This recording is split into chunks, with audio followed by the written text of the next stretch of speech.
This is a quick background.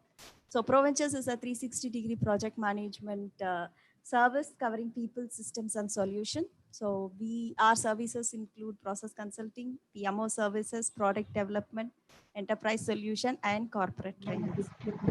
So this is the journey over the last 14 years with ProVentures. We've trained over 12,000 professionals in the project, program, and portfolio domains. And in the consulting space, we serve more than 50 customers in deploying enterprise project management solutions using Microsoft and Oracle Primavera solutions. So we are partnered with TPG Germany for as a strategic partner for PPM and leading ERP solutions. We are also partners with Entower USA for risk management practices. And our other association is with the PM for NGOs. This is an international NGO where we give a kind of professional certification for NGO and development sector people. So this is the small background. And this is a quick introduction about the speaker. So Mr. S. Parameshwaran. So he's called as SP in the industry, holds more than 40 years of industry experience in manufacturing, training, and consultancy, and 5 years in audit and assessment of management systems. He holds a BTech in Electronics and Communication Engineering and PG Diploma in Management. So he's also a subject matter expert on SQC techniques from Indian Statistical Institute. So Mr. SV is an approved lead tutor for many quality management certifications like ISO 9000, 2008, 2015. Social accountability SA 9000, EMS 14001, 2004, 2015, and various other what we have mentioned here. So this showcases that he's a perfect veteran in this field, and he has got many credentials in this arena. So Mr. SP has consulted a cross-section of industries on a variety of management systems that include quality, energy and environment, health and safety, information security, social accountability, industry-specific standards for medical devices, automobiles, oil and gas, aerospace, telecommunication, railways, software services, hospitals, etc. I don't think we missed any industry here. So more or less, he's with all industry. So on behalf of all of you, once again, we welcome Mr. Parameshwaran. Thank you for joining us today, sir. So we hope to hear a lot from you, and we are happy to have such a kind of specialist in this field. So normally this becomes a kind of vague and tough subject, but the way you handled it keeps us wondering, okay, that this can be a space someone can look at it. All right, so before moving into the session, there are quick updates about the webinar. So this is going to be a 2 hours webinar. So the first 90 minutes and again, after 1.5 hours, 1 hour 40 minutes, you will have the Q&A sessions also. Anywhere in between, if you'd like to ask any question to the speaker, you can unmute yourself and ask, or you can raise your hand, and maybe we will, or you give in chat. So we'll be able to give that to the speaker. And as we informed earlier, this webinar carries 2 PDUs. So at the end of the webinar, we will be giving you a link for feedback. So in the feedback, you need to mention your PMI ID, with which we will be able to send you the certificate for attending this webinar. And with that, you can claim your 2 PDUs. So this is all from our end. So I think we are good to start with Parameshwaran, sir. Sir, over to you, sir. Thank you. Thank you very much for the good words. So I share my... See, I'm going to talk about management system as a whole, not specific to any particular standard. Okay, as per the new concept which has been introduced in 2015 by the International Standards Organization, ISO, popularly known as, they have now said that any management system shall be based on a particular principle, and that principle is what we are going to talk about here. So understanding that will help you to understand any of the standards, particularly related to the management system standard, which are being practiced in the various types of industry. Every industry has got their own uniqueness and their own similarities. So ISO has picked up those similarities and created a system. This is called Annex SL guideline given by ISO International Organization for Standardization. They have published a document which is called Annex XL, and that is applicable to any standard preparing bodies, standard publication bodies, who can put only this particular structure for any management system, which is going to be released by the publication bodies. So that is a background in which we are talking about. And I will just share with you the PPT so that it becomes easier for us to communicate.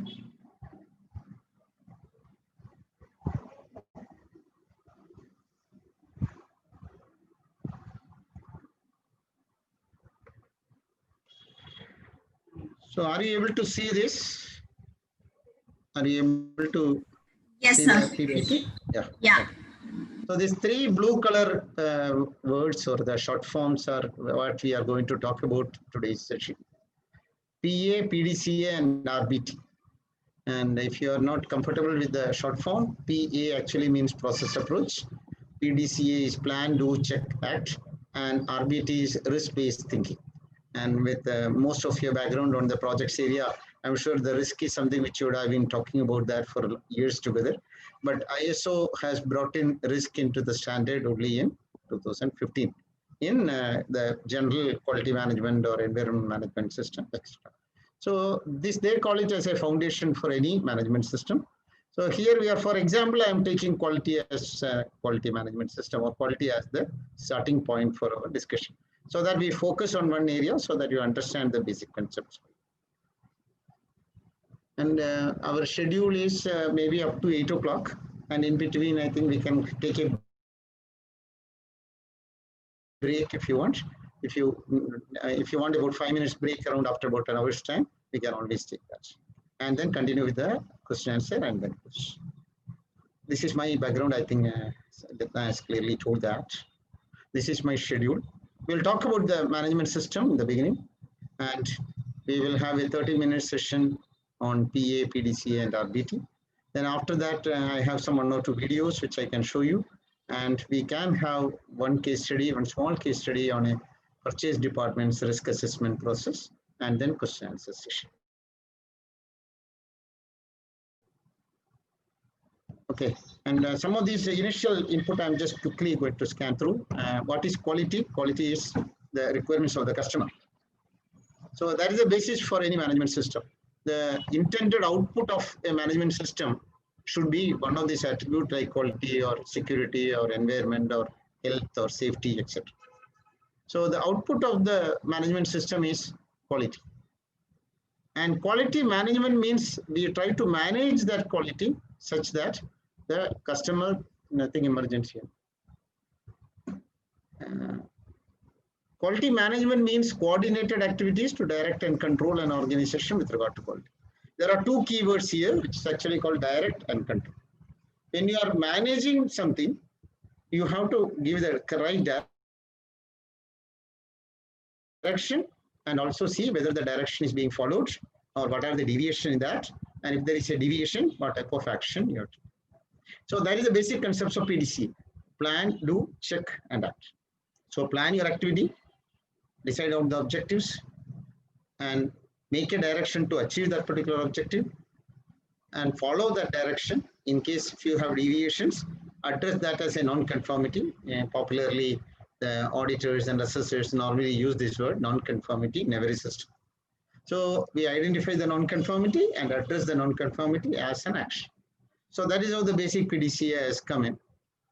And initially, if you see, there were 3 stages of quality. One is inspection, another is quality control, third is quality assurance. Inspection was pre-First World War, somewhere around 19th century. And quality control was between First World War to Second World War. And after Second World War, we start looking at QA. Can anybody tell me what is the difference between quality control and quality assurance? Unmute and tell, or you can put it in the chat.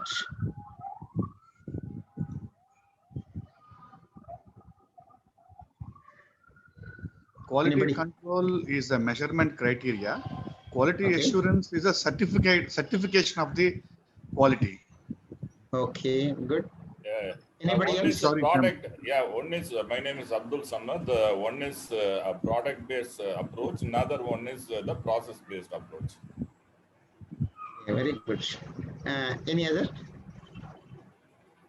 I hope this inspection is something which we can just forget about that. It was more than 100 years back. And at that time, it's only make the product, test it, and give it to the customer. That's what was the concept. But later, what has happened? People have started controlling quality. So when you say control quality, that is what when we talk about quality control. So at that time, when we are talking about controlling quantity, I think as somebody mentioned now, the controlling quality can be at two levels. One is the controlling quality at the product level, output level, or controlling quality at the process level. Both actually has to come through this quality control. Maybe then what is this quality assurance? What is the difference between control and assurance? What is the difference between control and assurance? See, assurance is something for the future. I assure you that this will happen. So we are saying this will happen. The delivery will take place to the customer on time, or the customer will get the right quality product.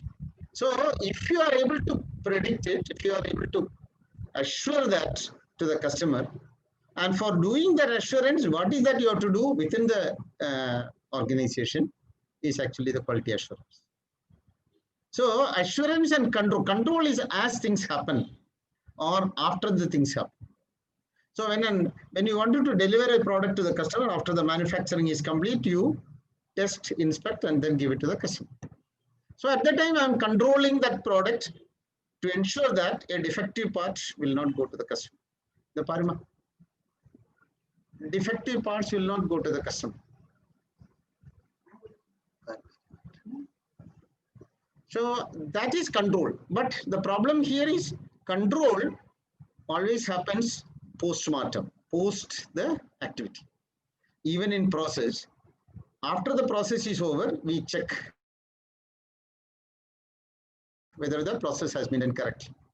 But then when it comes to assurance, we have to ensure that the process will happen as per the realization, as per the requirements of the process realization. So that is when it becomes quality assurance. Can we have some example of quality assurance and quality control?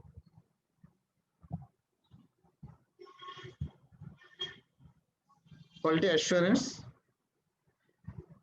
Training of the employees and workers for competency is a quality assurance activity. Evaluation of the vendor before you buy your product is an assurance activity. Inspecting or testing the product when you receive it is actually a control activity. So giving the product warranty for 2 years or 3 years after the product sold out will be the kind of assurance. Whereas the quality control is... Do you call warranty as an assurance? Yes, if sir. it is a good product, I don't need warranty. What is that you are saying in warranty? If my product fails, I will make it, fix it. Isn't certification? It? No, certification is certification of what? Certification of the employees or certification of the product? Product certification. Okay, product certification is a pre-activity, right? When before you make your product, you design your product. So at that stage, you have a certification. I think in automobile and aerospace standard, they call it as first article inspection, or they call it as PPAP, product part approval process. Before even it starts manufacturing, that becomes a quality assurance activity. Okay, but then the final certification, if you give, that may not be. Okay, assurance should always precede the process, much ahead of the process, and that is what actually we talk about PDCA, plan. When you say P actually is a planning process. So you have to put in a lot of effort in the planning process. When you are talking about, I think many of you are designers, there is a document called APQP, Advanced Product Quality Planning Process. This product could be even services, product could be a software, product could be a hardware, Product could be anything. So if you are able to put in that advanced product quality planning process in place, then that becomes an assurance. So that is where the standard is talking about quality assurance against the quality control. But then you may need to do something more on if you have a doubt. Like for example, the warranty we were talking about. Actually, a warranty is something which we are putting as an insurance. It's actually not even a control. It is an insurance activity. There could be three words which you can use: insure, insure, assure. Insurance is, if you die, I will give you money. Okay, but whether the insurance company prevent you from dying, even a medical checkup, what we are doing is basically quality control. What is quality assurance on your health?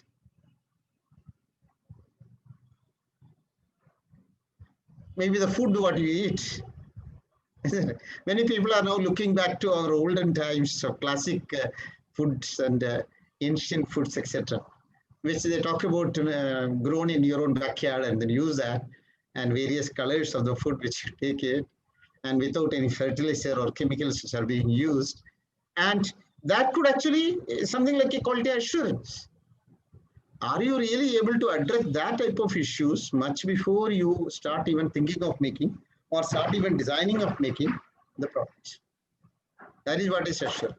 Maybe management could mean all the three as per the definition, but Professor Deming is a person who actually talked quite a lot about quality assurance. And in 1964, when he started looking back at what was happening, mostly inspection and quality control. When Professor Shuhars used to be talking about the control, basically statistical process control, statistical quality control. Come again? Is it a question to me? Okay. No, sorry, sorry. It was by mistake. Sorry. Okay, no problem. Mute and talk. Yeah. Right. Thank you. So we are talking about the two quality experts in the history. When Professor Shuhars used to be there, he has developed the control charts and SPC techniques, etc.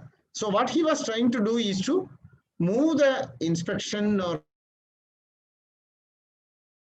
verification or any of the testing to the process. From the product, he moved to process. That's why I think one of you mentioned that very correctly. The quality control, if it moves from product to process, it actually has some indication of prediction, and quality assurance can be built into that. But when it comes to quality control to quality assurance, assurance basically means what you do much ahead of your activity. So even before starting the process, your assurance has to. So 4 M's are the requirement of a process. What are the 4 M's? What are the 4 M's?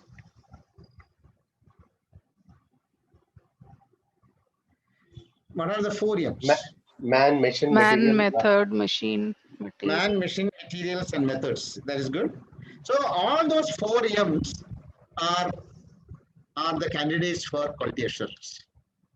So if you do an assurance on the people, assurance on the material, assurance on the method, that is where ISO is talking more about documentation, work instruction, etc. Assurance on the methods and assurance on men, machine, materials, and methods. Okay. Any of this activity on your machine, you do all the machine validation process. You validate the machine such that the machine will work as per your requirement. You validate the people such that the people will work as per the process requirement. So like that, if you look at all the M's in advance is actually quality assurance. And managing that through quality assurance means that you are preventing a defect from happening. So quality assurance is prevention of defect, while quality control is correction of the defect. This is how the 70 years approximately has moved in, and starting from inspection, quality control, maybe quality management. That is where this ISO 9000 and all those things came in 1980s. Then TQM and ISO was parallelly running. Typically, the US companies has talked about the TQMs, while the Japanese companies mostly talked about the process and process control areas. And finally, we are now talking about the various business excellences which can happen. I think we were looking at that introduction also, we were talking about that. See, ultimately what you want to achieve by putting all this quality in place is, can we really look at the cost of manufacture of your product? That is what we call it as cost of quality. Actually, it's not cost of quality. It's actually cost of poor quality. Maybe COPQ could be the right short form there. It's cost of poor quality incurred to ensure quality. Cost of quality includes quality planning, quality control, quality assurance, quality inspection, testing, defects, rework, customer return, anything which is not acceptable, the cost of that becomes a cost of poor quality. But then why this cost of poor quality has to be discussed here is, see, if you have a cost of non-conformance, means at the middle of this, if you see, cost of non-conformance is whatever failure happens, either internal failure or external failure. If there is a failure, there is a cost. If there is a defect, there is a cost. But then, can you have a cost of conformance? Can you have a cost of conformance? What are those costs of conformance?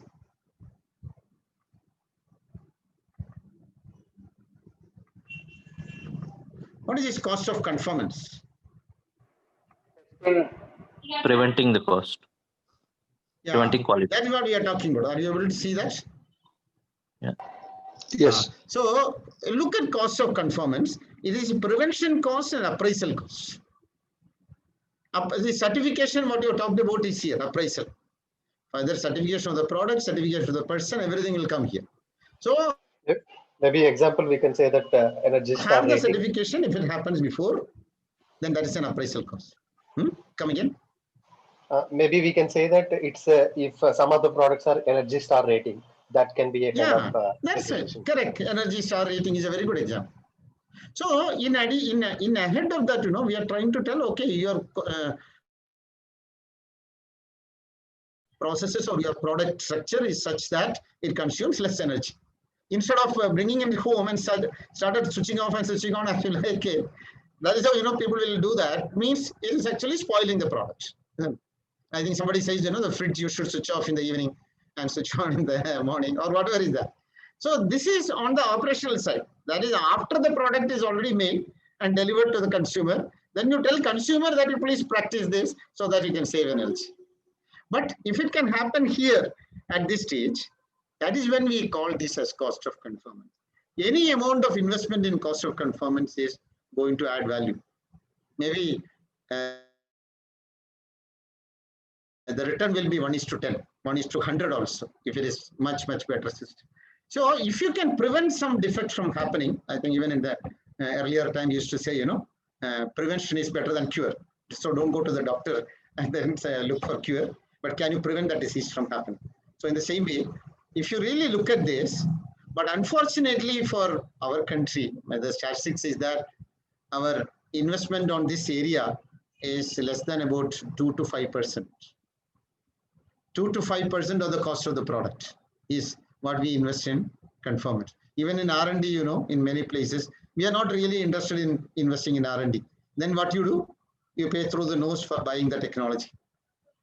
Okay, then you say we don't know, like Chinese product in India. We are struggling now to stop Chinese product, but we are not in a position to do that because we don't have the technology, we don't have the design, we don't have the product materials. All those things are not.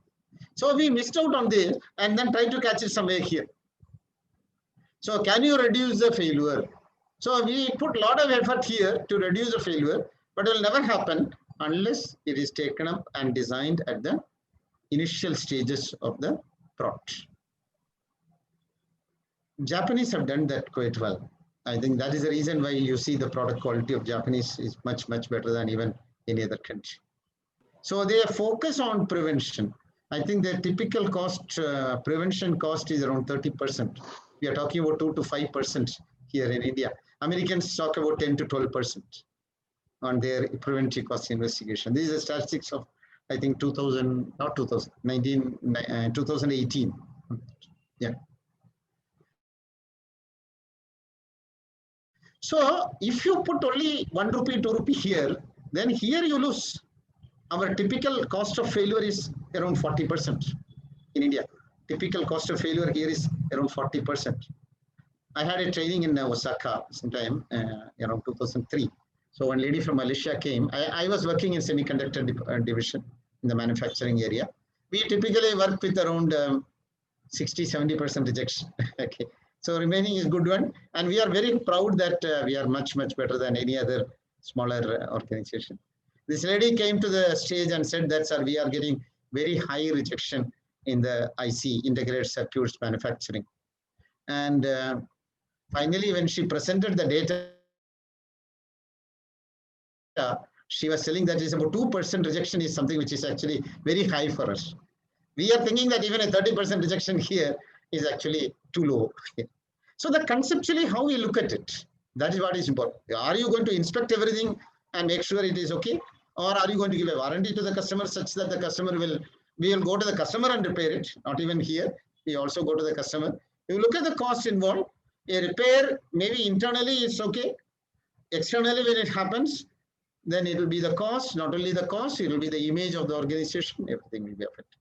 Actually, there is no measure for this cost of lost opportunity. If I buy a mobile and it doesn't work for more than 3 months, 6 months, maybe next time I'll surely not look at that mobile, isn't it? So I have lost that particular customer here. So this is what actually we are talking about as cost of poor quality. It's a big topic. I just summarized it to one PPT. If you have any question, I'm ready to answer. So your investment here has to be more. So for that, you have to look at what are the assurance activities which you have. Can you increase that assurance activity? Training is one area where only after ISO has come, people have started talking about training. Before 1987, there was nobody talking about training at all. Okay, we only tell them, okay, you work for about 1 hour or 1 day, and tomorrow onwards you start production.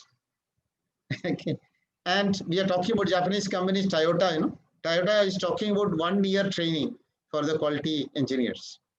They have a system called TQC. No. System called total. I will tell you what is that. They call it as one coordinator for quality. The coordinator is supposed to be trained in their plan for 1 year before he start working himself. Until that time, he has to get trained. TQC certified trainer, certified quality engineer. Okay, so he is responsible for this area. He has to know about all the assurance activities and making sure it is implemented in the system, not only inside Toyota, even outside the Toyota, even suppliers' place of suppliers areas of Toyota, or suppliers of Toyota also has to follow that. Okay, so that is the cost of poor quality, and this is the benefit which you can get if you have a good system in your organization. Sir, I have one doubt. Yeah, sure. Yeah, generally this cost of conformance is applicable to automobile or any kind of like hardware or software industries, hardware particularly. So is it applicable to this pharmaceutical industry also? Yes, surely pharmaceutical is a product. It should be surely applicable to that also. So if you can give an example of why it cannot be applicable, then I can see. See, when you get to your raw materials or when you are manufacturing the pharma, you're talking about a tablet or a liquid, right? Yes. Yeah. Yes. So everywhere is a physical, physical quantity which you're talking about. And you can look at what is the type of errors or defects which are happening in every process. And then you look at whether I have to look at it after the process or during the process or before the process. After the process will become only testing. During the process means you are addressing the process, maybe process parameters like temperature or pressure or whatever is that you can address. That will be slightly better. Much ahead of that is even at the designer stage when you are actually preparing the composition or preparing the contents of that particular pharma. Then how will you ensure that the rugged systems are developed there? You should not make a mistake on that. Yes, okay. I think we had one company in Chennai, Bushbo Kalan. They make flavors and fragrance. Okay, so it is very, very critical that every flavor or fragrance will have around 20 to even 100 contents or 100 recipes in there. So each one of them is very, very important. And if some of the composition gets changed, your output flavor will be totally different from what you are supposed to get. And is a very, very highly secretive and confidential area of working. They don't allow anybody else inside that. So much is the criticality of that particular design. Okay, right. Thank you. Okay, sir. Thank you, sir. Thank you. See, we are talking about this new system, which is actually called process approach, PDCA, and risk-based thinking. These are the three topics which we will be talking about. First, we will talk about the process approach. See, this is a process approach. I'm sure you would have seen somewhere. There is an input, there is an output, there is a process. And the value-adding transformation is the activity. And input is the machine, material, manpower, all those things. We talked about that, no? Including an environment, which could also be contributing to the quality of the product.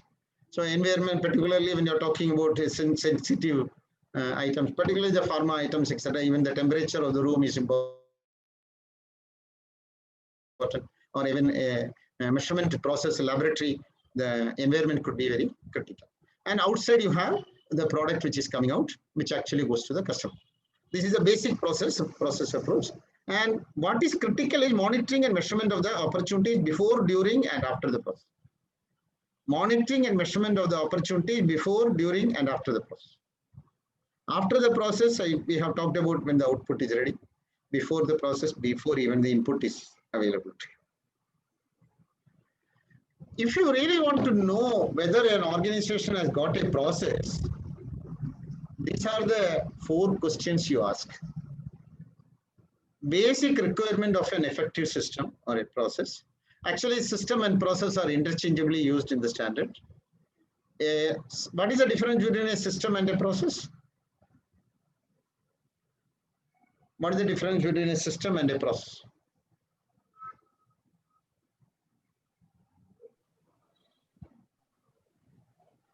System is a collection of so many processes. Collection of process means there will be a interface or interaction between the various processes. So no process can stand alone and work. There will be so many of audit trails, we call it, or the related processes which will come. Many people talk about a turtle diagram or a mind mapping and all those things. We talk about a particular objective, and there will be about 10 processes which contribute to that. Particularly when you're talking about delivery of a product to the customer, you know how many processes will come. Okay, maybe the packing department, the stores department, the loading, unloading, logistics, so many things. And maybe even behind your manufacturing, or so many other finance people will be involved, whether the payment has been done by the customer. So many interfaces will be there before a product is delivered at the end of your company to the customers. In between itself, there may be so many processes. So the idea here is, or the requirement of a good process or system is, effective process or system is, determine appropriate processes and systems for the activities. Have you really identified the processes and their interfaces? Have you identified the processes and their interfaces? A small process cannot achieve an objective. And when you are talking about an objective, there could be multiple processes which will actually require to address that particular requirement. So that is the first step.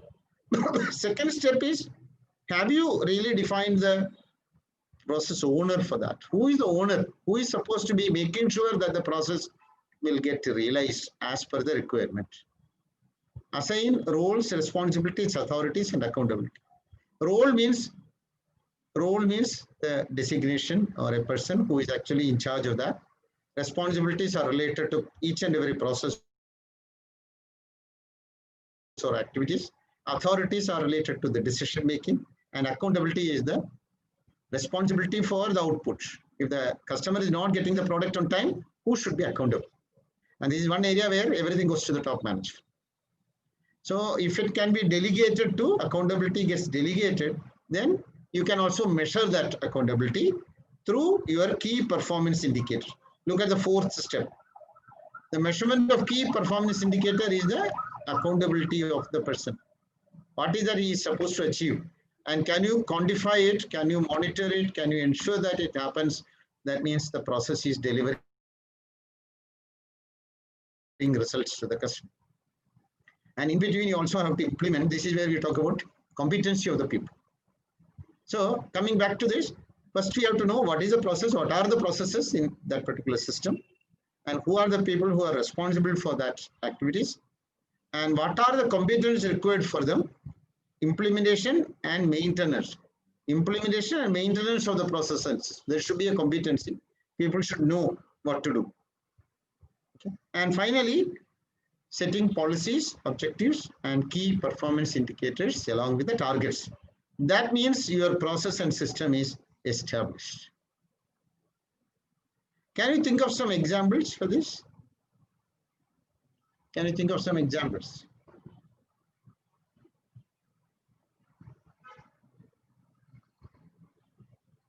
Any example?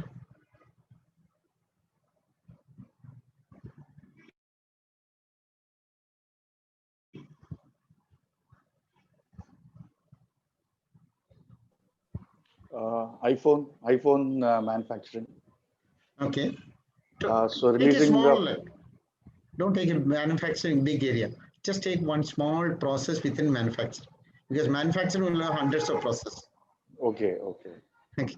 Take one machine setting or some whatever is that, or if you are familiar with any other, please take.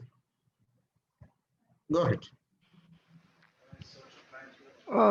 Maybe ticketing system, like airline ticketing system. Yes, very good. So you have a process established for that? Yeah, yes. Okay, with the travel agents, when you are going to, are you going to go through travel agent or the company that you are doing it yourself? The customer directly calling the airline. So there are two processes. So the input can come from the customer via the directly to the airlines, or they also have an option going through the travel agent. Okay, very good.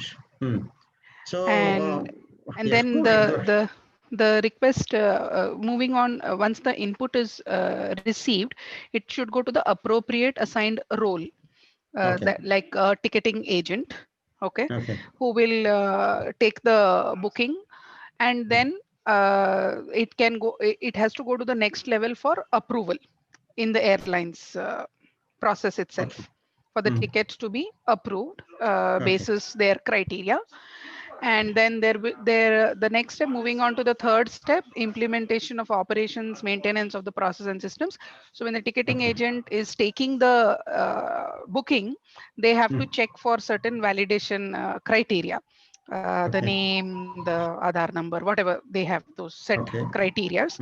And even the approving authority will have a certain checklist which they have to look at before they approve the booking, and the payment information as well. And post that, once they will have a turnaround time from the time the customer places a booking request to the time the booking is confirmed. That should be the key performance indicator. Okay. How many bookings they were able to accomplish, how much time they took to confirm the booking to the customer. And more so, I'm not talking from an individual traveler profile per se, but generally in corporate travels, this can happen, where a company is approaching another organization to manage their corporate bookings. So they will have a series of roles and responsibilities, approving gateways, systems and procedures and stuff like that. Okay, good. So what actually, as a customer, what is the quality related issues here in this process? Quality related issues could be not getting the booking from a specific airline that they want, the cost of the ticket, and what else? Okay, cost is a different policy altogether. So at what price you are saying you may get a discount or something like that? Okay, correct. right. Okay, correct. Cost from that point of view, the date travel date, Yes. and I think that's pretty much it. Cost Okay. and the date. Those are my Okay. two prime requirements of Okay. the customer. Fine. Okay. See, when you're talking about this item number 3, what do you expect as a competence with these people? You mean competence from the airlines? Of the operator, point airline operator who receives your phone. The ability to take correct information firsthand. Yes. If there is anything Yes. missing, they should reject it to the first and then moving on to the next step. Yeah, very good. And maybe they should be competent enough, maybe through a certification, through an examination, or through experience, whatever is that. They should be able to get all the information at a stretch without missing that or any other options available, and all those things, options availability, how quickly you can see that and then give a feedback to the user, the customer. Okay, good example. Yeah. Any other question from anybody else who would like to share? See, I would like to highlight one point here. Say, when you are a owner of a particular department, or you are at the senior level or a working level, how many processes are under your control? How many processes you are supposed to do? And each of the process have you defined? Define means the process has to be standardized. And make sure that if 10 people are doing that particular process, all the 10 of them do it in the same way. Or if there is, every time there is a change in that, what are the changes required? That becomes an authority. See, whenever there is a approval for change, is an authority. Whenever there is a process has to be established, it becomes a responsibility. Responsibility means there is only one way you do that. Authority means that, okay, this process may have to be changed depending upon the type of customer who are talking to. That's what we call it as a context of that particular situation. Isn't it? So you need to decide that what are the authorities which has to be given to the process owner, or what are the responsibilities of that particular process owner. This is how the standard has developed, how a process has to be defined. First you tell what is the process and who are the people responsible or who are the people accountable for that, and what are the qualification or criteria of knowledge which the person is supposed to have. Maintenance could mean some of the micro level measurements, the response time, or the how many times you just get that feedback from the customer. And finally, what are your key performances? So key performance indicator could be the objective.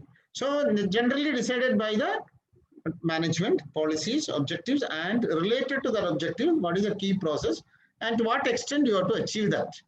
That becomes a target. So this is when you say a process is in place. Right? Any question? This is what the standard is now talking about. Please establish process approach. Everywhere you define your process and make sure all these 4 factors are addressed in the system. Any question? This is a copy from ISO 9001 standards. So it's the same process approach. There is an activity here, there is an input, there is an output. There is a source of input, there is a receiver of output. And all these areas, there is a measurement possible controls and checkpoints to monitor and measure performance. A process-related measurement, this is what we talked about as the control of each and every process. Starting from the supplier, maybe supplier performance, input, the 4 M's which we talked about, process-related, all the process parameters from start to end, and output could also be again the different types of products which you get, and if it is a customer who is actually asking for quality, price or cost of that, or QCDS, delivery, and the services which are required. After sales service could be one of the services. So try to identify the processes in this portion. This is in short called SIPOC, SIPOC, supplier, input, process, output, customer.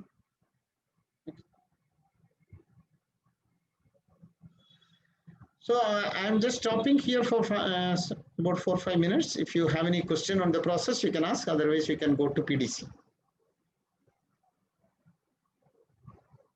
Any question?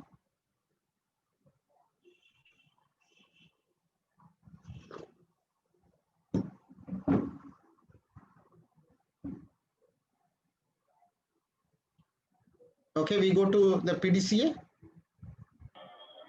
Sir, I got a question here. My name is Kiran. I am from actually construction industry. Construction industry, okay. This is actually, in construction industry, you may see various processes are there and most of the processes are established. But sometimes, say in the organization level, if you see, they will be handling various types of projects. But in some of the projects, which are very miscellaneous kind, the processes are not established. Then it's obvious that sometimes site people will get confused about these processes and they'll be implementing on their own. But can we my question is, in this kind of scenarios, who has to define these processes? At what level we have to define the process? Okay.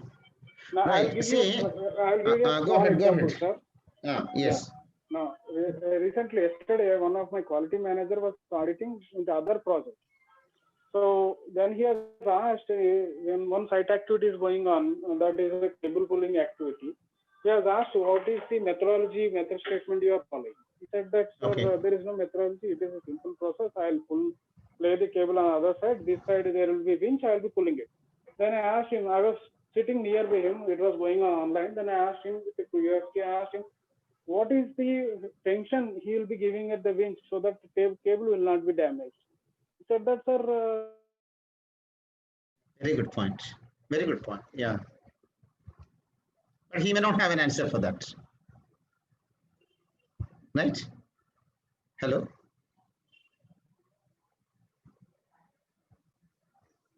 Hello?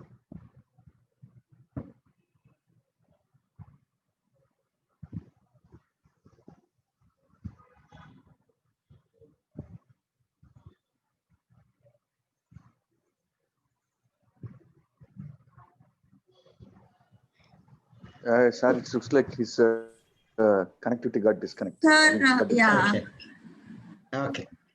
Okay. So, should I wait for him to come back before answering the question?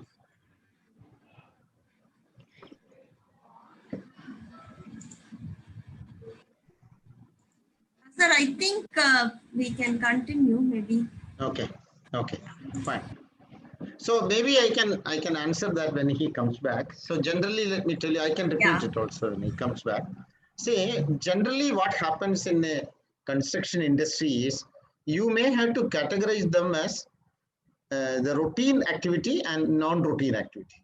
Routine activity is an activity which will happen every day. Maybe if you have a construction of a wall, it will actually happen many times in a particular construction industry. Or if you are going to put a concrete pillar, or if you are going to put a slab for that. So identify the routine activities, and for the routine activity, you create your process. So whether you create a process or you have to get an expert in that particular area to come and do it, that is a decision you will take with reference to the routine activity. So if you think that the setting up the steel rods are a high expert area and you need to bring somebody else from outside, you outsource that because you don't have a capability. So you are outsourcing that process, but surely the person who is coming should have a process. So that is why in we have done some work for L&T.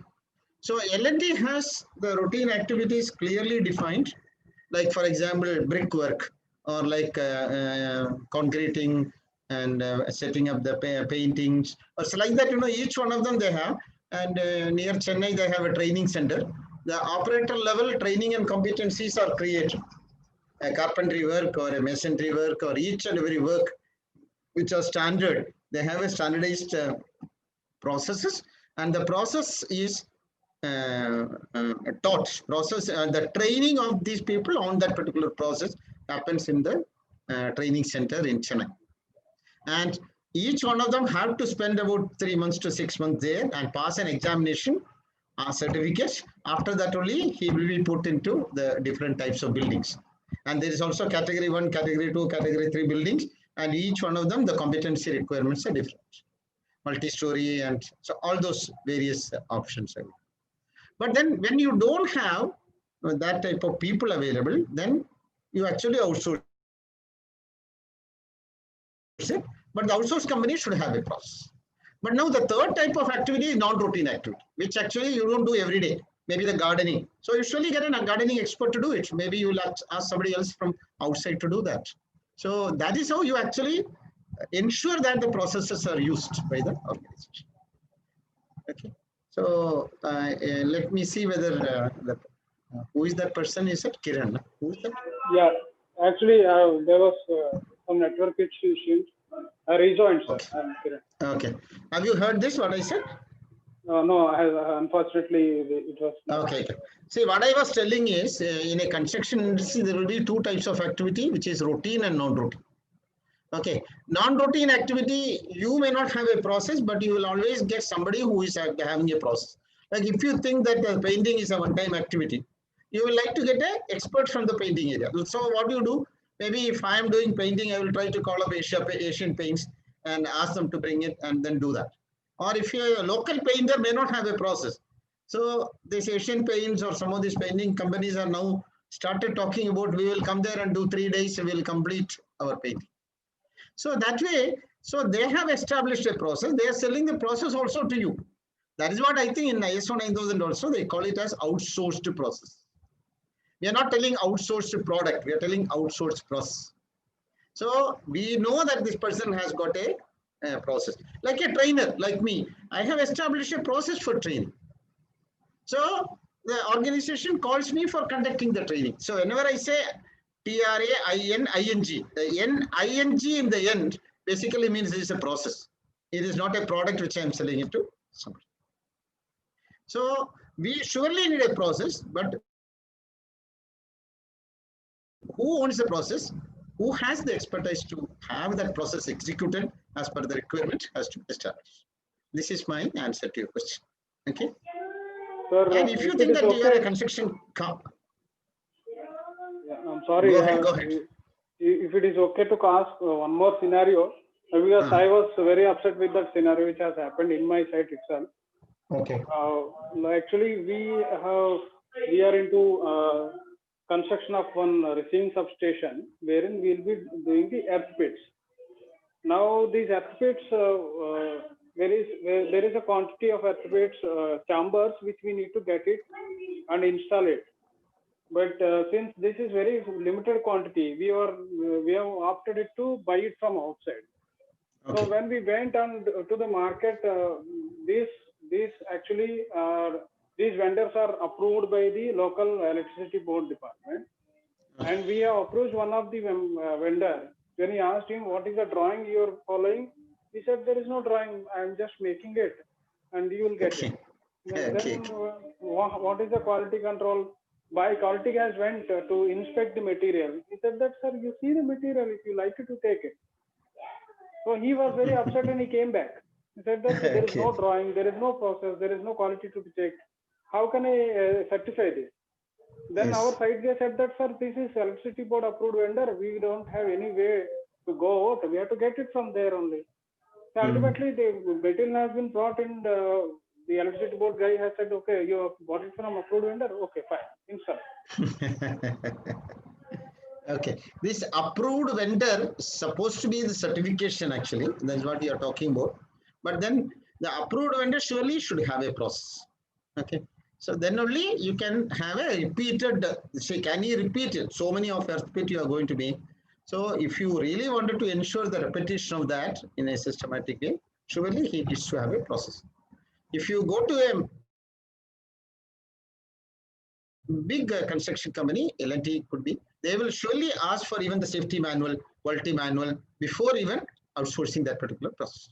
So why am I asking that? Then I am trying to tell, okay, this is the process for you. This is what you are written. Please do it as per this process. And their monitoring KPIs will be there. Those KPIs we will monitor, we will get that data.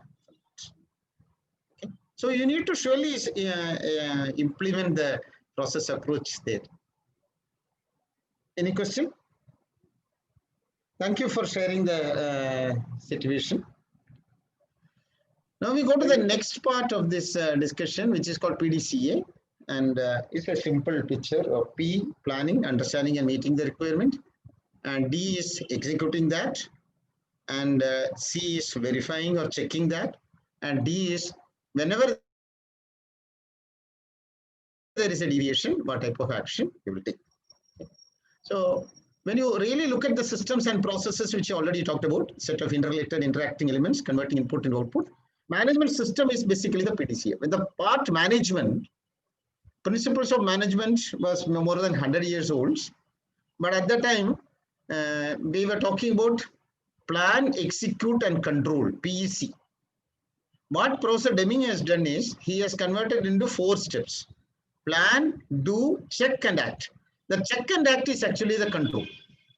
Now the check and act is a control which actually he is trying to ensure set to a system to establish policy and objective. What is that policy and objective will tell you? The policy and objective will tell you what the process is supposed to achieve. What the process is supposed to achieve. And achieve those particular objectives. How to achieve, how to make it achieve through PDCA. How to make it achieve, that is through PDCA. Plan, do, check, and act. And when you say quality management system, then it is related to quality. What are the system which you are developing? Management system to direct and control and organize the quality of the product and services which are giving to the customer. So quality is all the stats, parameters, specifications, dimensions, color, or whatever is that, and that is the output. And to achieve that, you need to have the management of that particular system. System is there, you have to manage that particular system through PDCA. System and processes, develop system and process, then decide how to manage that systems and process such that your output is achieved. Okay. Whose responsibility is this actually? In an organization, if you take it,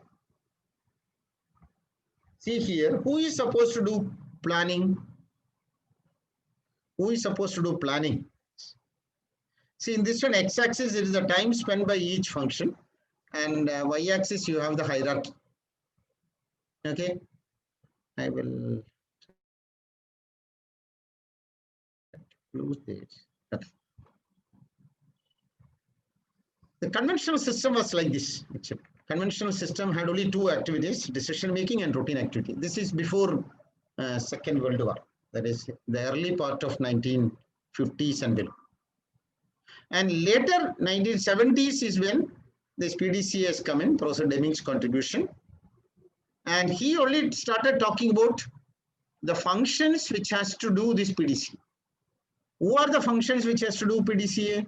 One is the senior and top management is actually the planning process. In this numbers what I have written here is from ISO 9000. So if you are familiar with ISO, class number 4, 5, and 6 is planning. And senior and top management is supposed to do that. It could be the HOD or it could be the top management. So they are the people who are going to do planning. Their time, if you see, about 80% of their time will be on planning, and about 10% on improvement, another 10% on. Let me go to the.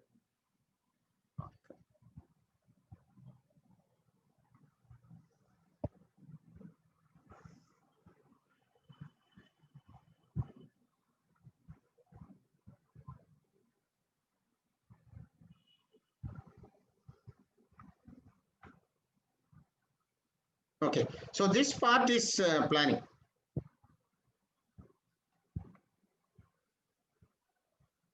Sorry.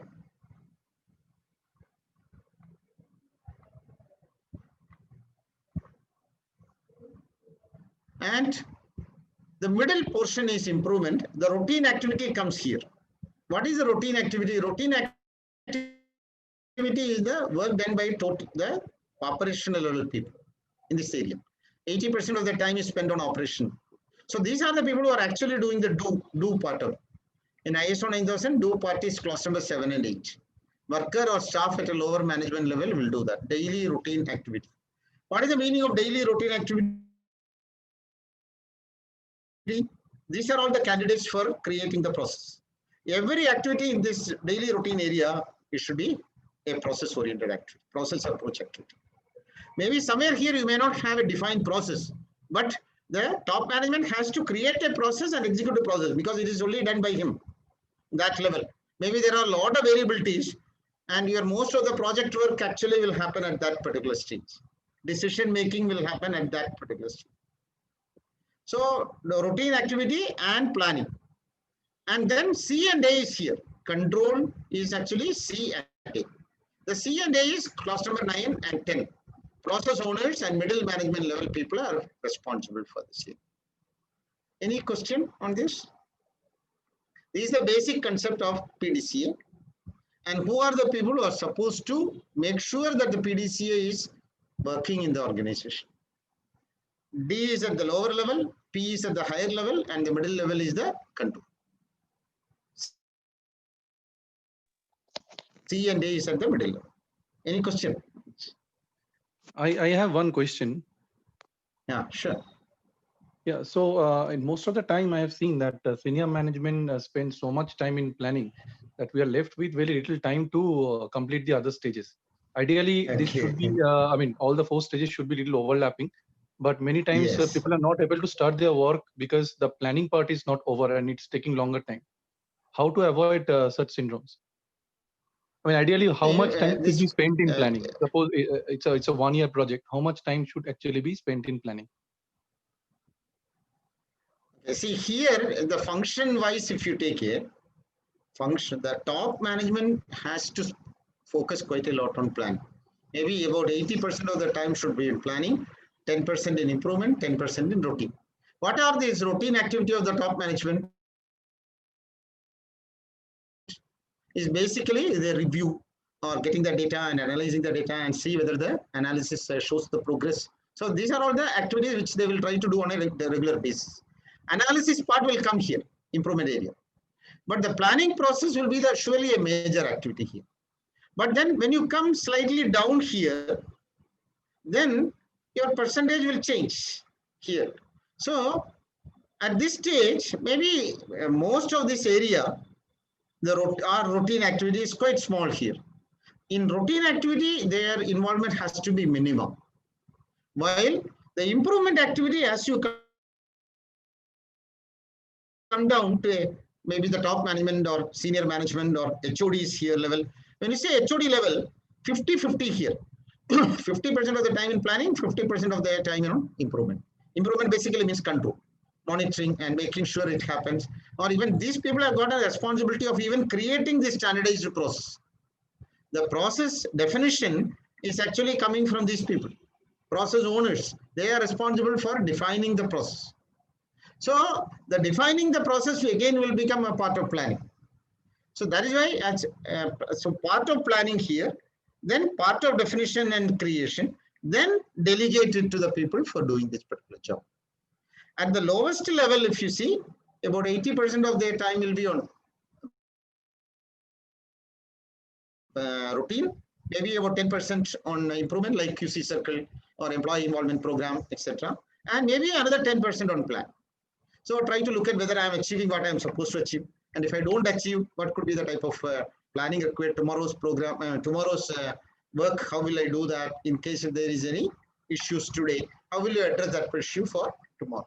So a very small portion, about 10% here. So this is how the function has to be addressed, right? So overall percentage, if you see,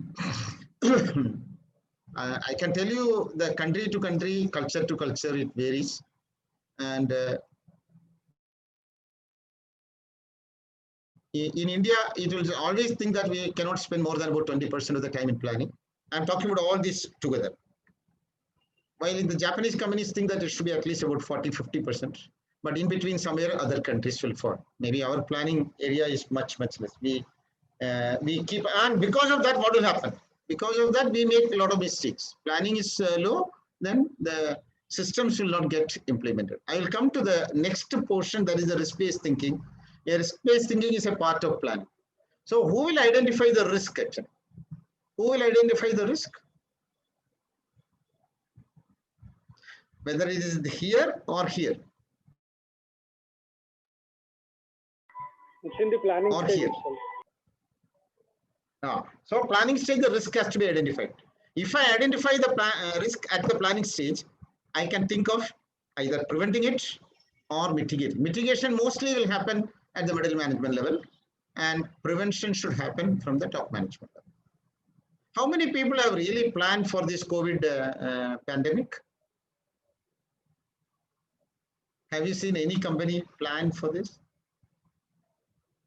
Any project has been really been looking forward to, okay, if there is a pandemic comes like this, we have this plan B, plan C, whatever is that. Do we have that? We always give this as an excuse now. Every company you go, they say, sir, COVID, sir. So we cannot do that because COVID. So because of COVID, we are not achieved. Because of COVID, our economy is bad. Because of COVID, all those. So that really shows our planning is weak. I can tell you ISO has brought out a document in 2018, ISO 19011, how to conduct audit. They have mentioned that when you are defining the audit program, you have to look at the use of ICT. When you are not able to travel to the site and then do the audit, or it is not desirable to go and have a face-to-face audit, please use ICT and do the audits. And this has come out in 2018. At the time, there was no COVID. 2020 February, that time, around or end of 2019 only, this COVID pandemic has started. So that how will you do that actually? Who can have the capability to foresee or the proactively look at what is going to happen next year? This is where we are failing actually. Many of the Indian companies are failing because, like for example, the purchase of automobile industry was quite down much before pandemic. Have you seen that? People are talking about mostly electric cars are going to come. So how is it going to change? The buying was so bad on the automobile industry. But are we really looking through and see how this can be changed? That is the job of the top management. See, when March 31st, 2020 was a cutoff for BS5, I think, no? BS5, BS6, they were supposed to introduce from that. People are not ready to do that in spite of that. So again, part of planning. So planning is a very important area for the organization. So exactly how much percentage depends upon the industry, depends upon the type of market which you are working with. But surely it should be much, much more than what we are currently doing. We generally think that planning area or planning activity is not a value-adding activity, but it is much, much different in an actual situation. Because you don't do planning, the daily routine activities gets affected. Okay. Have you answered the question? And do we have any comments? Yes, sir, definitely. Thank you so much. Thank you. Okay. So this picture, is it clear? Generally, top management should do, but it doesn't mean restrict there. It comes down. That is why this particular area, as it comes down, it becomes 10%. At the top, it is 80%. So you can just see how it is increasing as we go up. Similarly, the daily routine activity should increase as it goes down. If you do more, if you spend more time on daily management activity at a higher level, it is actually the cost of that activity will become very, very high. The daily routine activity shall always be done by a lower level competent person. So create the competency, create the process. If you have a process, you can delegate the process. A simple example I'll tell you, in one of the bank branch, incoming call is taken always by the manager. And he always calls whoever is the phone call and then give it to them. Now, actually, the things have changed because of mobile phones. But as a manager, he should actually stop doing that, right? Attending to the calls on the incoming phone. See, that means it's a routine activity, which actually he did not delegate. And when you ask them, he says that the security or the housekeeping or the lower level person doesn't know how to answer. How to answer, they don't know how to answer, means that you have not created the competency for doing that particular job. Similarly, so many things, filing of the papers or moving of the material from one place to another. So create a process, delegate the process, then it becomes a routine activity and it can be done at a lower level the organization. Because higher the level, the salary levels are more, remunerations are more, cost to the organization will go. So here planning, middle management as well as. That is how the PDCA has to be established within the organization. See, the most knowledgeable person in any industry is the middle management level people, not even the top management. Workers level, it will be surely much low. But engineers and other scientists or whoever is that particular grade or role which you are talking about are mostly on the middle management. The top management may have knowledge, but they don't have time to analyze or investigate using that particular knowledge. So the middle management level people are the people who are actually going to control and improve that particular process. So this is a change management which will happen at the middle management. Okay, I will just keep this. These are some of the principles I wanted to, I want to pick up this actually now. This is the three processes, three activities which we are actually putting together. One is the process approach, another is the PDCA, plan, do, check, and act. This is PDCA, and this is process approach. And risk is actually a part of the process. Risk is actually a part of the process. So it is a part, part of the planning process. Any question? This is how the RBT, PA, PDCA, and RBT are integrated together in any organization. So you may have a process already established. Generally, many companies have process, may not be in writing, but processes will be well established. So if your process is established, your next step is to see whether you have the system of PDCA to manage this process. System of PDCA to manage the process. How will you do that? Plan the process. This is the process we are planning, defining the process. And the process is supposed to give an output based on the inputs. Then you have the measurement and monitoring system. This is your check, PDC. This is P, D, and C. Check and monitor and measure the process performance. It could be output measurement, process measurement, as well as input measurement. And from here, you find out conformity, non-conformity, and all those names, what you call. And whenever there is a non-conformity, then that non-conformity has to be taken for improvement. Incorporate improvements. And this improved process, this improved input will become a part of your process. This is where the change management will happen. You have the monitoring, you try to analyze it, find out that, okay, this process needs to be changed. So then the change process gets implemented and the cycle will continue. Any question?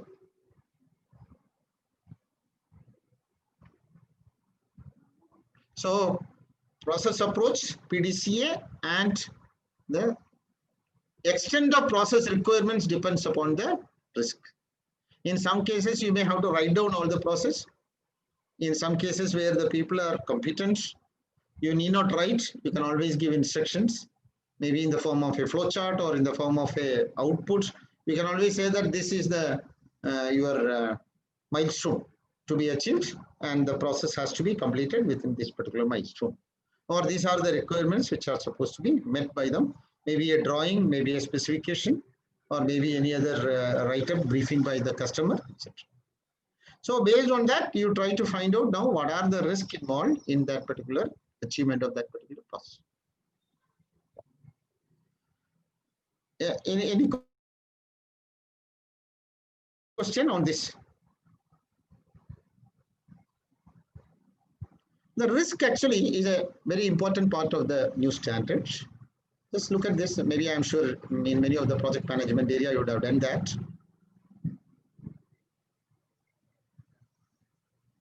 Essence of the risk management is avoid high risk, manage medium risk, and live with the low risk. You cannot eliminate all the risk. And if somebody says that I know every risk which is going to happen here, I don't think that we should just take it as a valid data. Okay. And this is the scheme of risk management steps which are provided by the standard ISO 9001. Establish the contest. Maybe in ISO 9001 there is one clause which are called 4.1 which says contest of the organization. Based on that, you identify what are the risks involved. What is the contest? What do you understand by the word contest? Contest of the organization.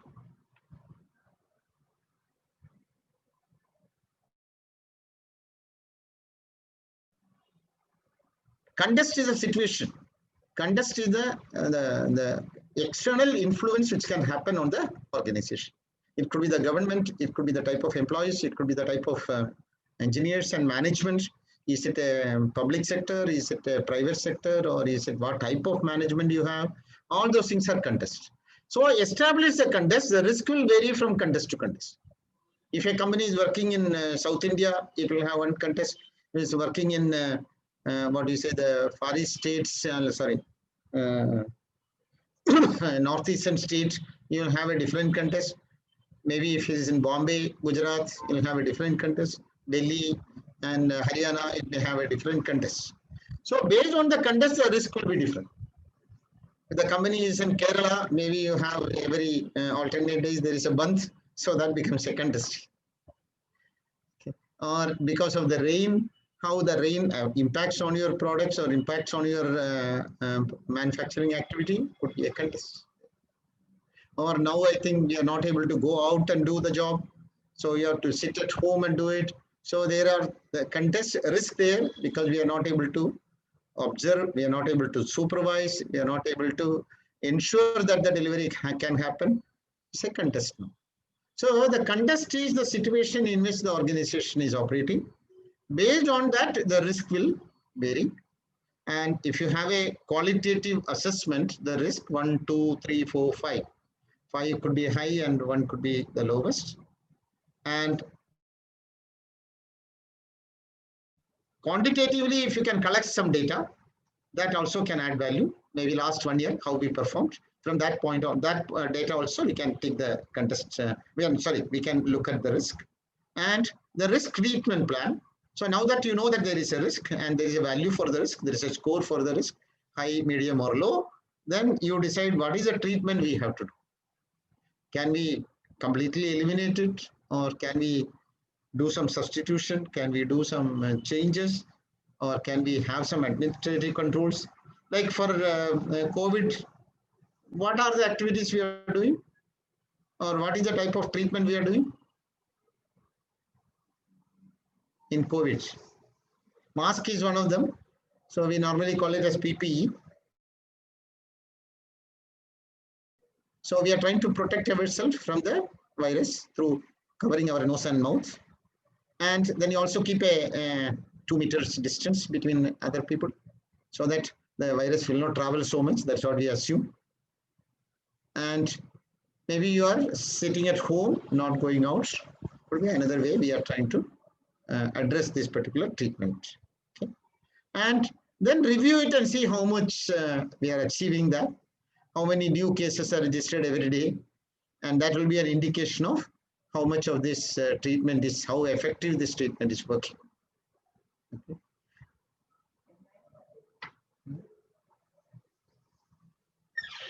Any question on this?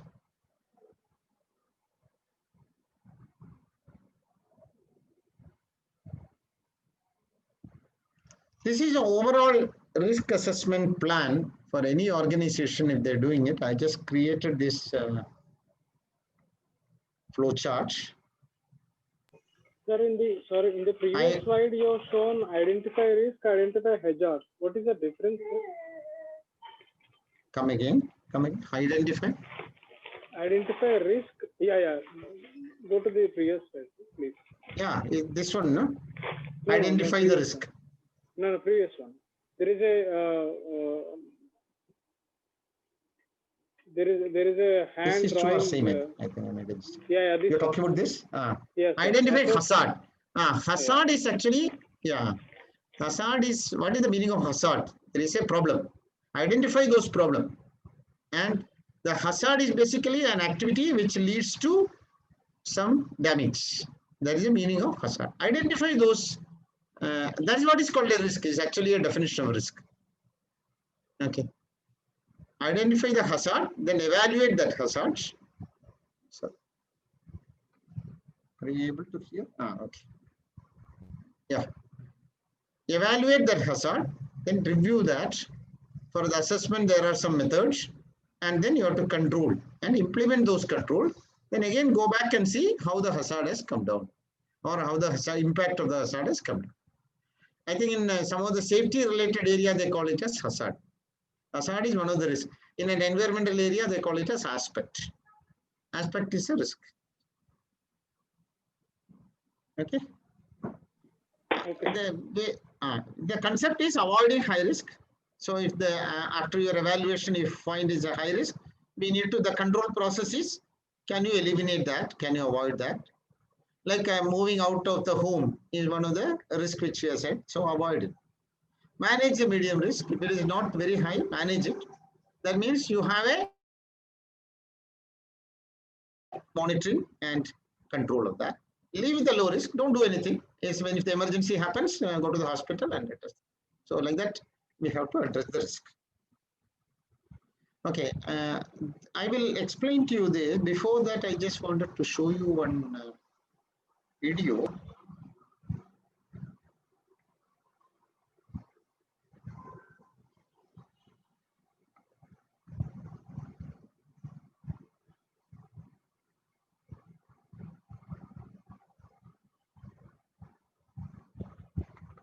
I'll just open that and then come back to you.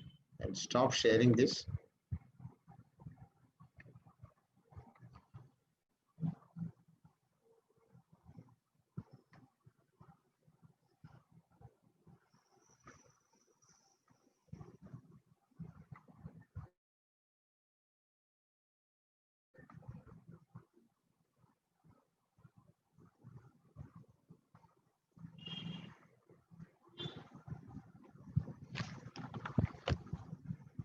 This is a risk management process, which I'm just trying to show you.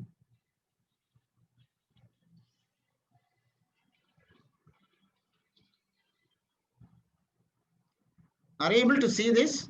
Are you able to see? Not yet, sir. Are you able to see? Not yet, sir. No. Not yet. Okay. Okay. Let me come back to this.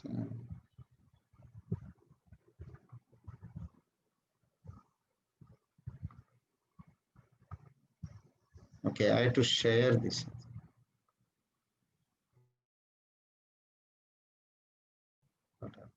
Yes. Where is that?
Are you able to see?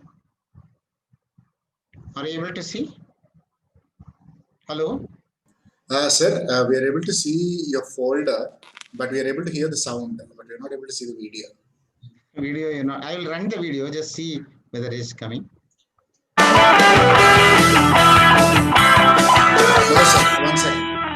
Sir, instead of sharing the application, sir, instead of sharing the application, you share your entire screen, sir. In the share button, when you press on it, there will be screen 1. There's a icon called screen 1 on the top.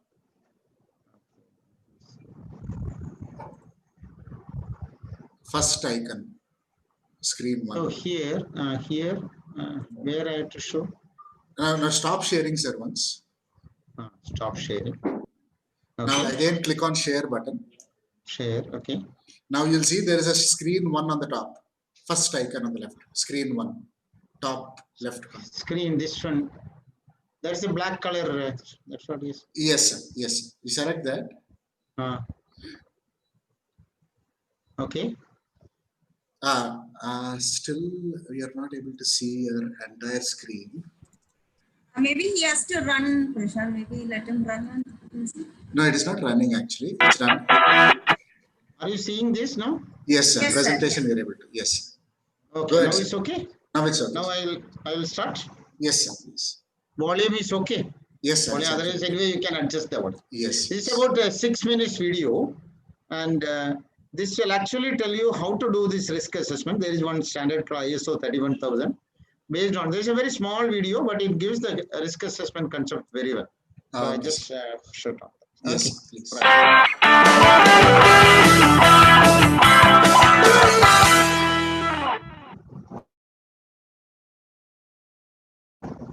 Hello, welcome to this short video where I'm going to cover a simple example to help you understand the ISO 31000 definition of risk. ISO 31000 defines risk as the effect of uncertainty on objectives. So to understand this definition, we will cover the three main concepts: objectives, uncertainty, effect uncertainties can have over objectives. So let's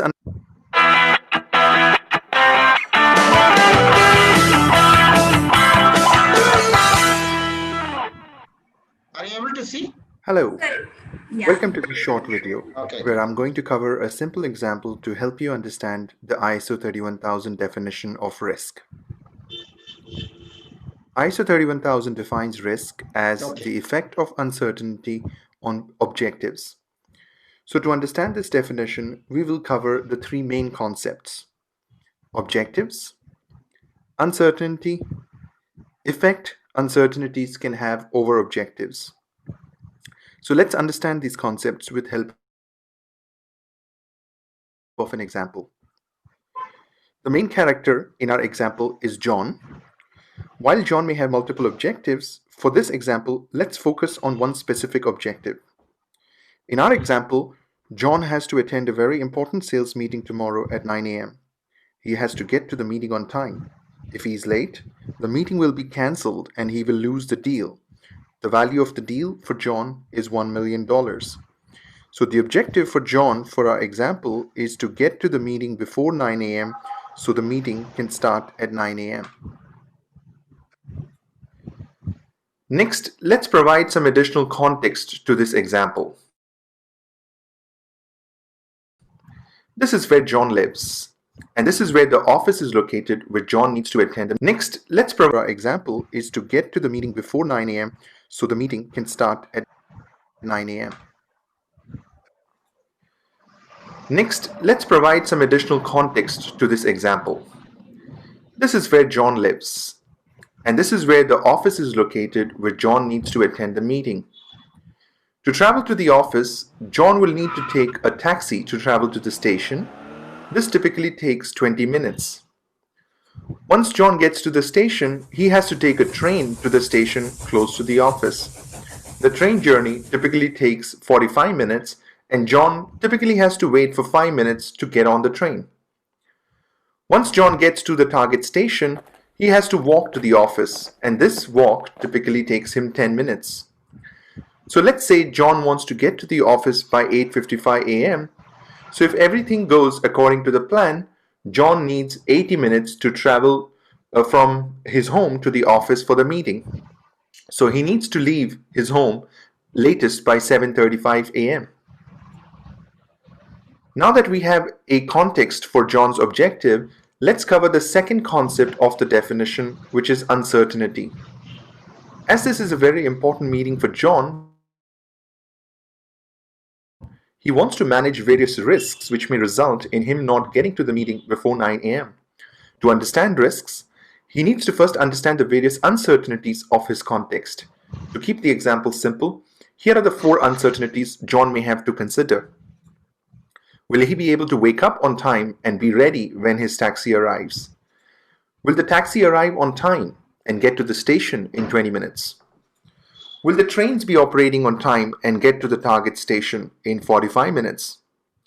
And the last uncertainty is on whether he will be able to walk from the station to office in 10 minutes. Please note that John may be able to influence some uncertainties, example, wake up on time and be ready when the taxi arrives, but he will have little or no influence on certain uncertainties such as taxis and trains operating on time. Irrespective of the influence John has on uncertainties, he still needs to consider them to achieve his objective of getting to the meeting before 9 a.m. Now let's understand the third concept of the risk definition, which is the effect of uncertainty. Effect of uncertainty can be expressed as potential events plus the consequences of such events. So let's look at each uncertainty and what potential events and consequences could result from these uncertainties.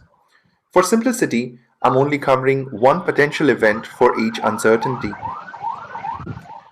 For our first uncertainty, potential event may be that John wakes up late due to a faulty alarm clock. The consequence of this may be that John is not ready when the taxi arrives, and hence he is not able to start his journey on time and may get delayed for his meeting.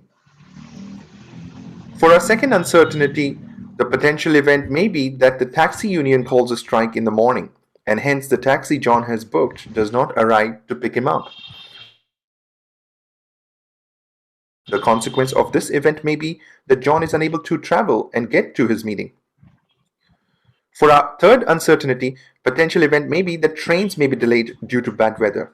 Due to this, John will not be able to get to the target station on time and hence may get delayed for his meeting.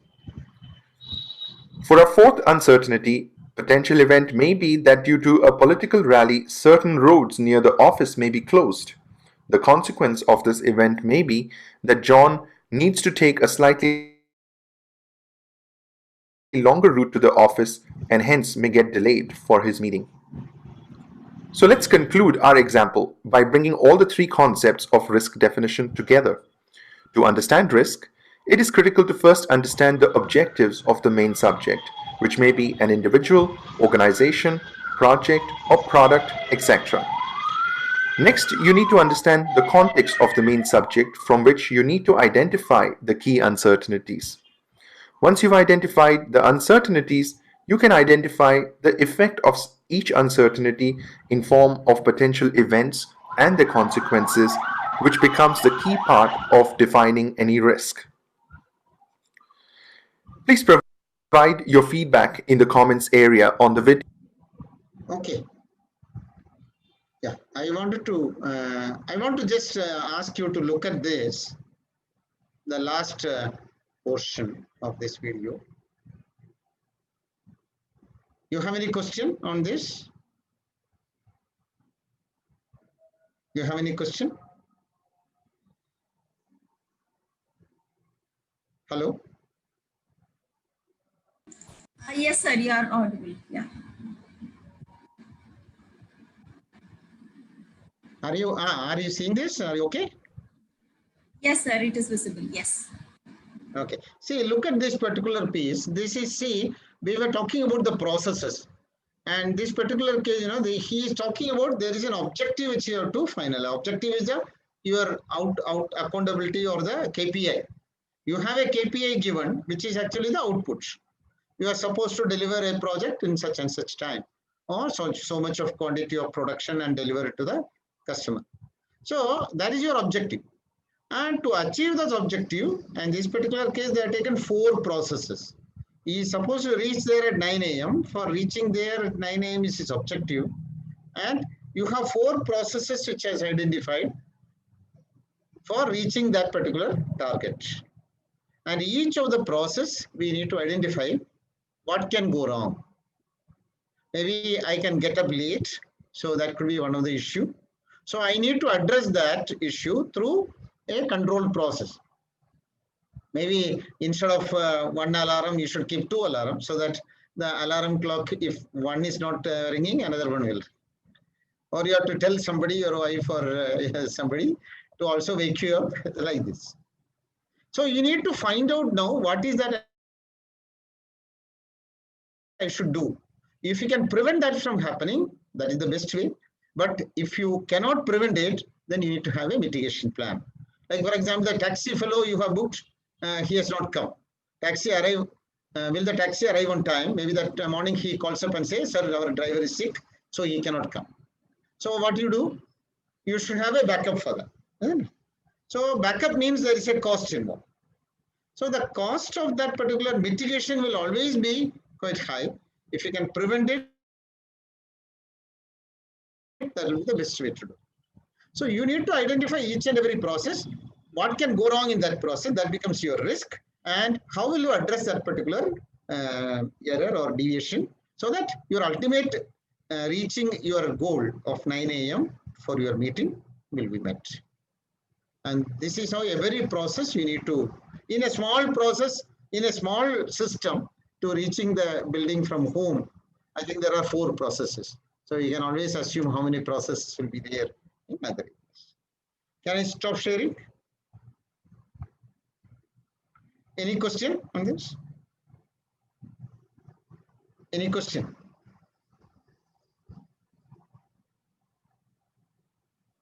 Okay. I will go back to the PPT.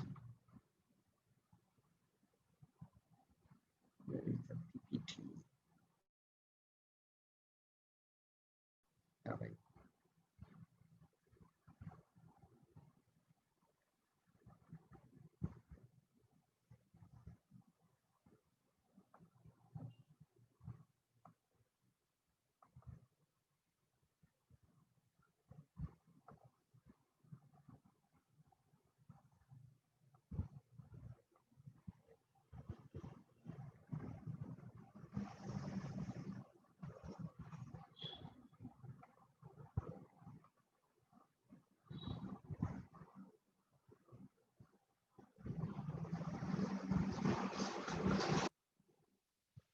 Oh, I have to stop this.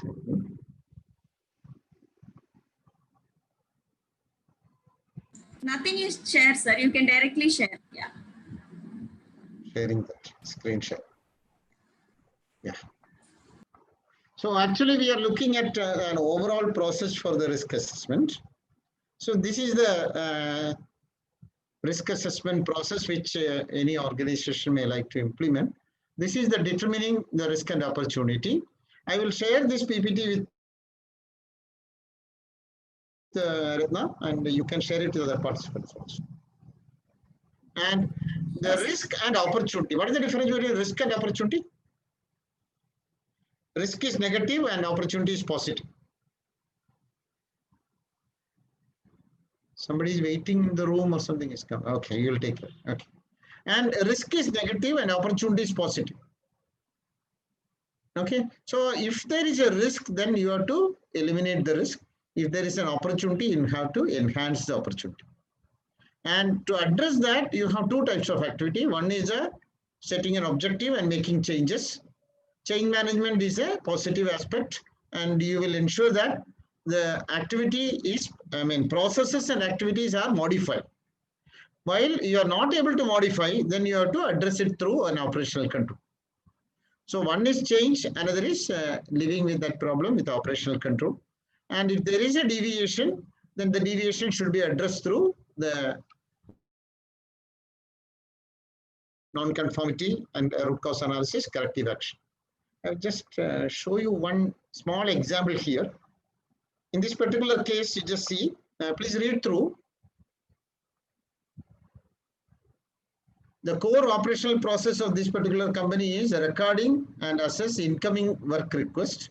There is a repair shop, and ends with repair being completed and signed off. This is the process. And your company provides facility management service to large companies. So the large companies will report a fault and uses a number of subcontractors, suppliers to deliver many aspects of the contract. If it is electrical work, you have one subcontractor, you have plumbing, you have another, or maybe pipeline, you have another one, electric, you have another one, like that. Evaluating the ability and suitability of the potential new suppliers. So can you identify what are the risks in this particular process? There have been problems with your existing maintenance subcontractor. So purchase department has actively looking for alternatives. So they want to know how this risk actually will be identified, and when you are looking for a new vendor, how the risk can be addressed from the new vendor. Okay. Can you just think of some of the risk, and then what type of agreement you have to make with the new vendor, or what type of requirements you have to tell the new vendor? Are you okay?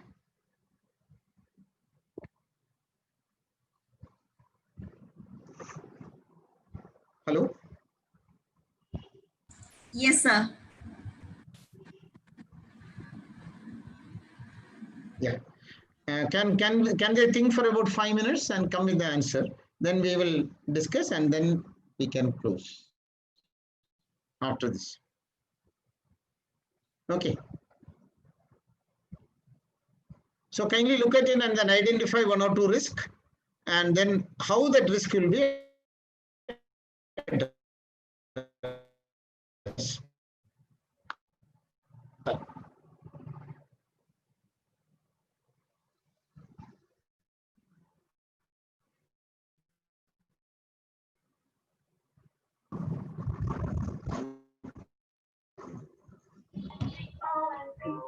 First risk can be the identifying the new subcontractor.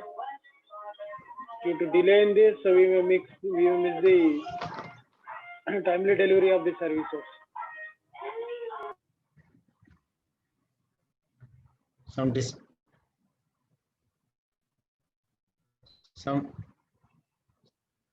disturbances. Just wait first. Just not able to hear you.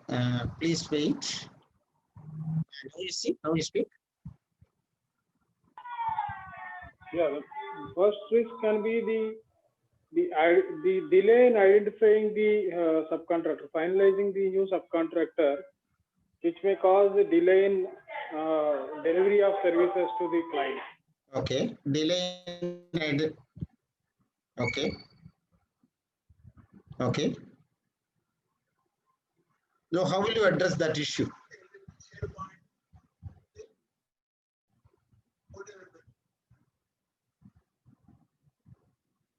How will you address the risk?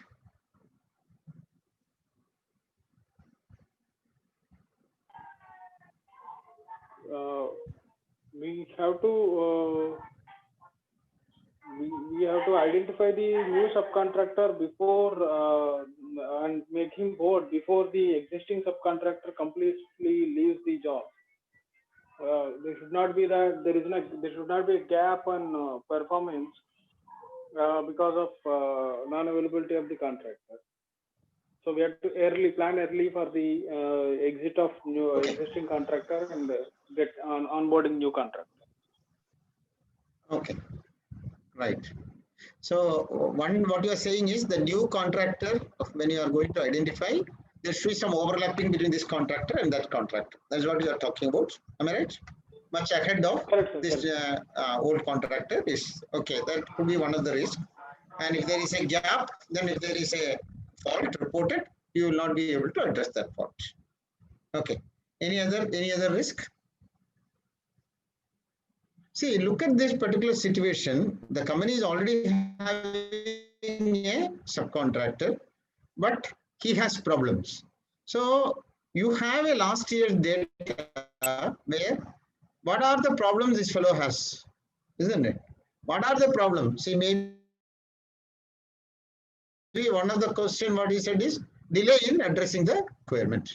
The customer has said there is an electrical fault, and how much time you will take to address that.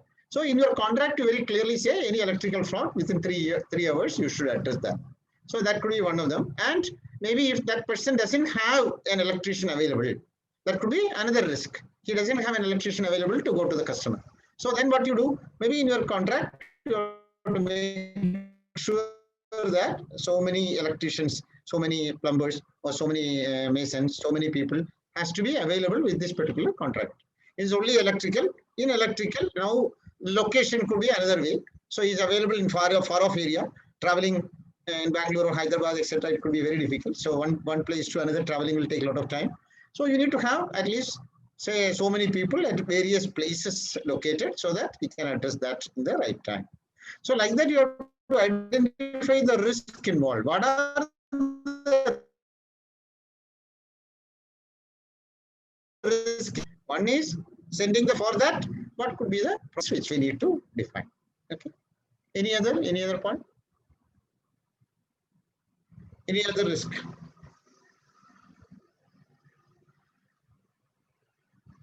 So maybe the person doesn't know how to repair. He's taking a lot of time.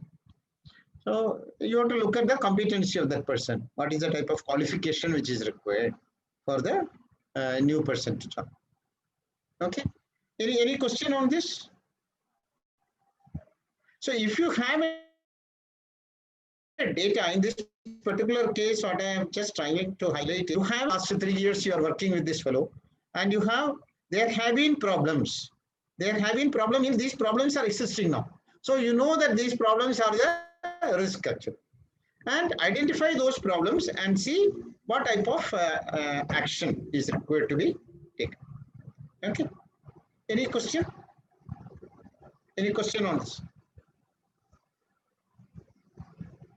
So actually we can close this with if there is any other questions, you can ask me. I will stop sharing here. Okay. So if you want to ask any question, maybe we have, how much time, Ratna? Actually, another 5. We have 5 minutes. 5 minutes. Yeah. All right. You can ask question. I am okay with another 5-10 minutes. Yeah. I have no problem. Yeah. So thank you so much, sir. You can ask any question. I will answer.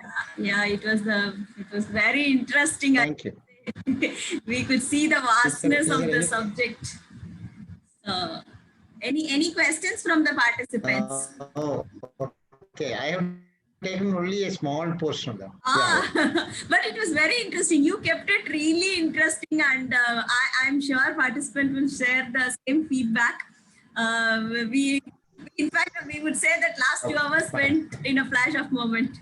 So it was very quick. It kept us really occupied. Okay, thank you. And it connected with the real time of what we do on a day in and out basis. It was not something which was out of subject or something. So sir is with us for another 5 to 10 minutes. So please ask your questions. If you want to give any feedback about the session, you can give. And meanwhile, we are also sharing the feedback form link in the chat. I request all of you to give your feedback about the session so that we will send you your PDU certificate, and so that you can claim your PDUs. So this will be a kind of certificate. You can keep it that you have attended the seminar. So please give your feedback in the link given in the chat. So meanwhile, the others can ask questions. So what did you feel and what did you find interesting in the session? Because the attendance was like intact from the beginning till the end. So I'm sure participants enjoyed this session. So anyone wants to share anything? We have 20 people here. Very good. Yes, sir. And people from various places, I really appreciate. Various countries, various locations. Yeah, and most of them are people who are actively preparing for their PMP exams. Who's speaking? So, sir, this is Pratap here from Hyderabad. Oh, Okay, so Yes, I have one question on the kind of Okay. application part. So, especially when we go for a QMS certifications like Six Sigma Black Belt or Green Belt, or there are many Go ahead. certifications, right? So, which gives the fetch for the kind of for the upgrading ourselves, like on the quality management side. Of course, we are doing internally for the lean practitioner training. I'm pursuing that. But however, like, is there any external certifications which can help us in growth in that area? Yeah. See, when you're talking about any management system, the first thing what you have to look at is the quality management system, which can be applicable to any type of organization. Okay. So for that, maybe you can start if you're already implementing that in your organization. So start with a basic awareness, then look at the risk assessment for quality, and look at how the system is implemented, look at how the system is audited. These are the various steps which you have to address. There is a lead auditor training which you are actually thinking of externally doing the audits. But if you are doing an internal auditing, there is a 14 hours training which is required for internal auditing. An external auditor needs about 40 hours of training. And the auditors are available in various standards. Every standard, there will be a separate audit. So quality is the starting point. I will always think that quality is a basic foundation for the overall management system. Okay. Right, sir. It's regarding the audit, sir. So I'm asking about the kind of certifications. Suppose, as I mentioned, we for the audit is actually is a certification course. Actually, lead auditor is a certification course, which is actually used by implementer as well as auditors, both. Oh, it is. There is no separate certification for implementer. Okay. Yeah. It's only the name is auditor, but actually it takes care of implementation as well as. So sir, good evening. And otherwise, the program which anybody can. So sir, which are the organizations provide those certifications? And like lean, etc. Is it only government bodies or like even I see online? That some actually, of the... we are also doing the lead auditors. Okay, maybe we'll connect. See, the education system in this area is we have a quality council of India. Right. Yep. Hello. Sir, good yes, evening. sir. I'm hearing that. There is an organization in India called Quality Council of India. They are, come again. Yes, sir. I'm hearing. Please proceed. Are you hearing? Yes, sir. I'm hearing. Okay. See, every country will have an accreditation organization. They are the people who actually control the certification process. So in India, it is Quality Council of India. QCIN.org is the website. QCIN.org. If you want, I can put it in the chat.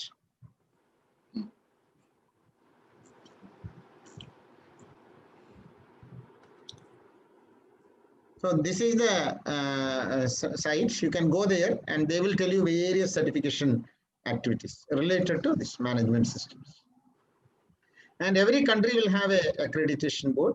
And India, it is QCIN. And internationally, the Europe-based accreditation is a very valuable accreditation, which is called IRCA, International Accreditation for Certification of Auditors.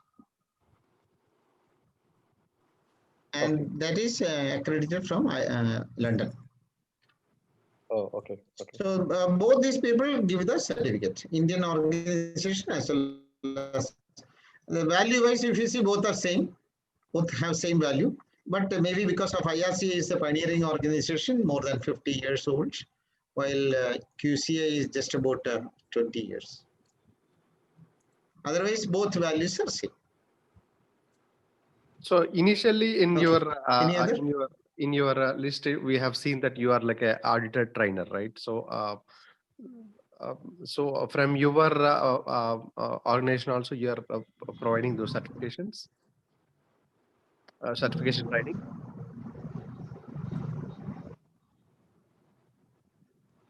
I'm an approved trainer for all this certification. Okay. I am approved with IRCA as well as QCI.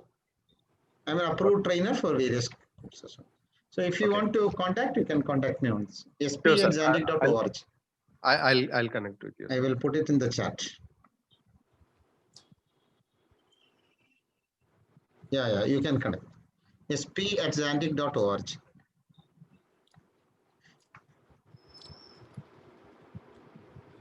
Okay. Any other question? Yes, sir. Yes, sir. Actually, sir, are you able to listen me? Yeah, I'm hearing. Actually, I work for State Bank, and recently I have attended a webinar, a case-led webinar on key performance indicators. And the subject what I have learned over there, and currently in the subject what you have taught today, what you have shared with us regarding PDCA and everything, they both are related, so like interrelated to one another. And I just wanted to know how it is correlated to quality management. Yes, surely. KPI, is actually key performance indicators, and this is the output of the process. Yes. And that is the measure of your performance of your process. Okay. So the performance of the process is the output here. So you can have performance of the process as well as performance of the product as well as performance of the process. So, but generally people talk about performance of the output for the KPI, because that is what actually goes to the customer or the next process. So KPI is an output of the process, which actually quantitatively you can measure. That will really be an input for your improvement of your process. Okay. And are these the correlative factors of any risk management? KPIs and PDCA, are these both a correlative factors of risk management in any domain? Repeat again? No, the KPI and PDCA. Are they both the correlative factors of risk management? See, risk management is a part of planning. Okay. Which is actually the first step of PDCA. Okay. And KPI is the third step of PDCA. C. For C, KPI is the measure of C. Check. For checking, you need I got it. Yes. Well said, so sir. that Thank is you. how Thank it you, is sir. related to each other. Yeah, thank you. Thank you very much, sir. I appreciate your efforts. Thank you very much for all the knowledge you have shared. So when you say PDCA need both these six as an input. Yeah. Okay. Yeah, sure. Thank you, sir. Thank you. Any other questions from anyone who would like to ask anything, share anything on the topic? Hello, sir.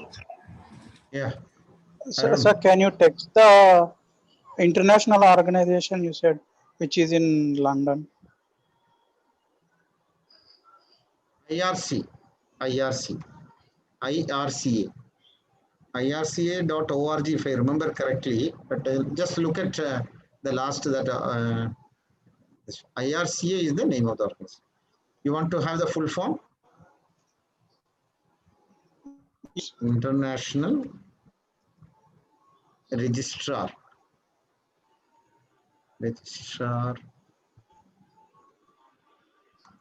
for Certificated Auditors.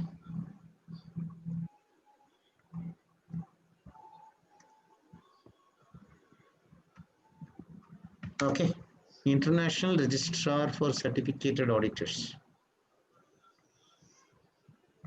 So irca.org, I think it is a site.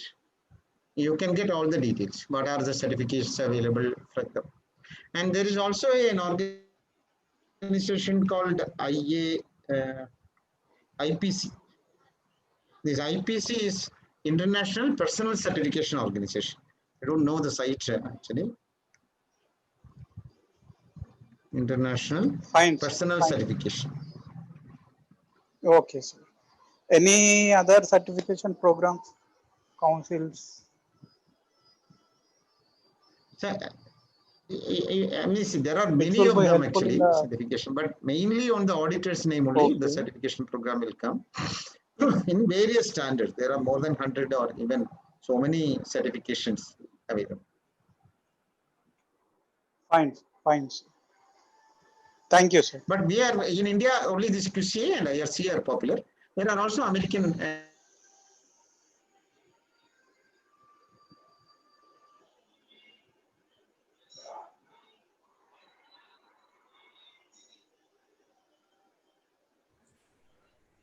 Yeah, thank you, sir.